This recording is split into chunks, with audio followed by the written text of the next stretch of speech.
Your Excellencies, distinguished heads of government and heads of state, Your Excellencies, distinguished delegates, I bring salutations from President William Ruto of Kenya, and I make this statement on his behalf.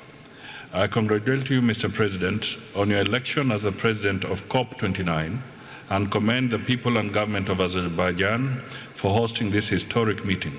Similarly, I congratulate the leadership of the United Arab Emirates for the historic milestones and achievements made at COP28.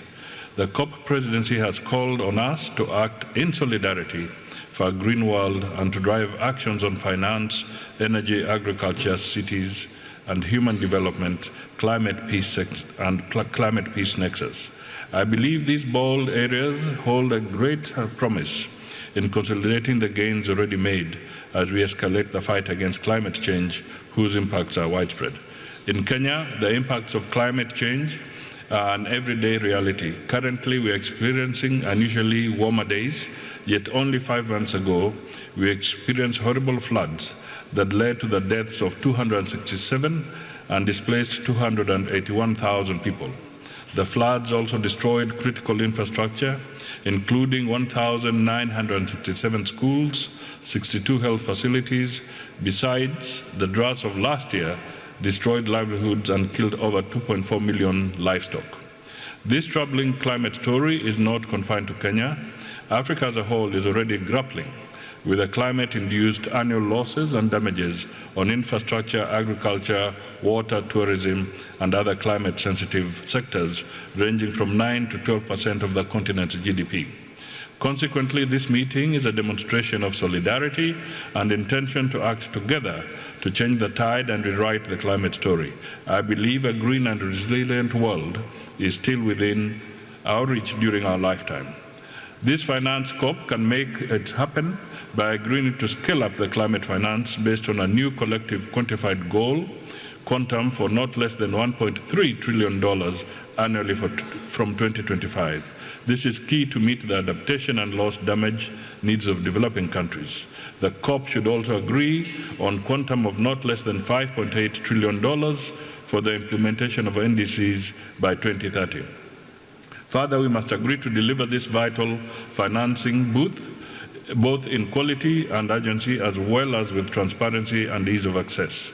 This is crucial in accelerating implementation of the national adaptation plans.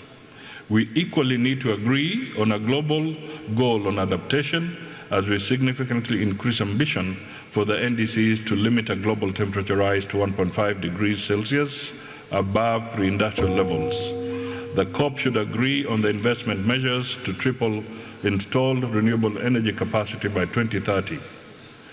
Enhanced cooperation on carbon markets under Article 6 of the Paris Agreement has a huge untapped potential to unlock the much-needed public and private capital.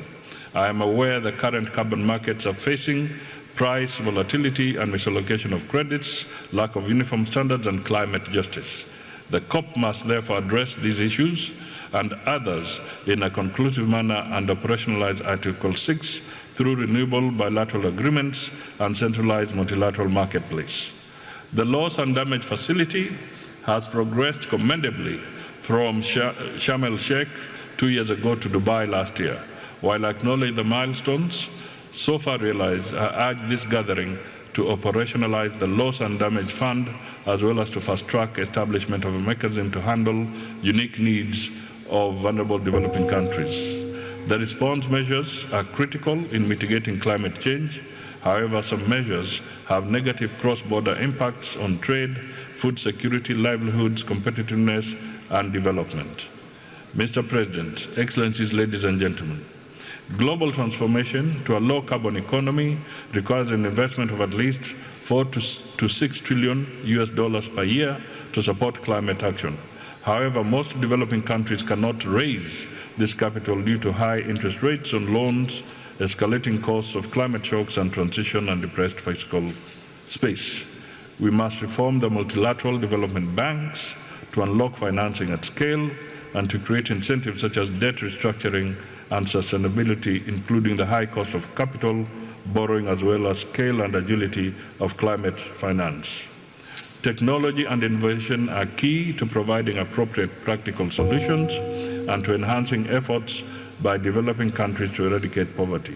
We must therefore break the hold-ups to technology and innovations to enable the developing world to leapfrog sustainable growth models.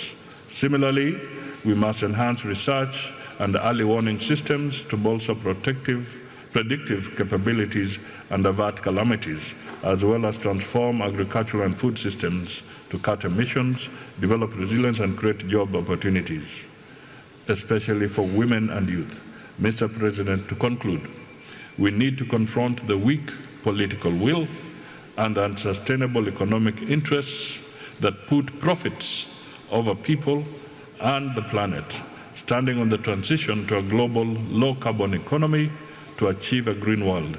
We need credible commitments and robust international cooperation for transformation, to transform the climate crisis into opportunities. We can do it, and we should do it. I thank you all.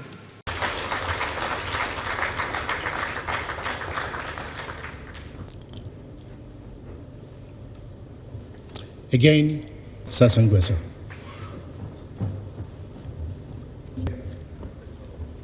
Alors, jusqu'à ce que les techniciens nous permettent d'avoir Monsieur le Président du groupe à cette importante réunion de haut niveau verte de nos pays. Culturelle et productivité économique en Afrique, une source de croissance économique en intégrant des services du capital naturel mondial et les dotations en matière de stockage, des changements climatiques et de la dégradation de l'environnement, de l'intégration des valeurs de ces services for global partners to pay fair value for what has tremendous President of the Republic of Côte d'Ivoire to provide comments. Sur un niveau de ressources climatiques à la hauteur des besoins d'être. Par ailleurs, je dois souligner que cette richesse réduite à des chiffres qui ne reflètent ni sa dans nos modèles économiques en tant que pilier du développement durable, en améliorant leurs conditions de vie, notamment celles des jeunes et des instruments financiers robustes adaptés à nos économies et capables.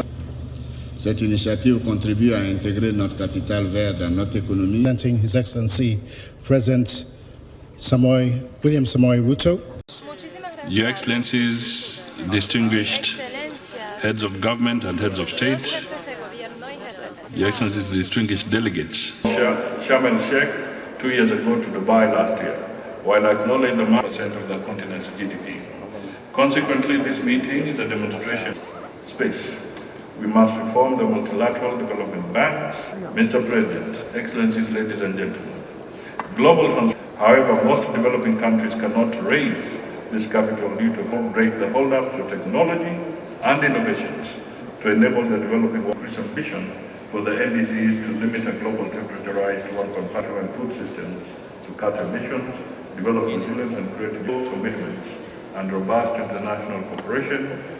We must therefore address these issues and others in a conclusive way, and we should do it. I thank you. Under Article 6 of the Paris Agreement has a huge untapped potential. Your Excellency, you have the floor. De la Convention cadre des Nations Unies sur les changements climatiques, Monsieur le Président de la COP 29. Mesdames, réside dans l'action collective qui doit être ambitieuse à la crise climatique. Notre gouvernement a élaboré un plan d'action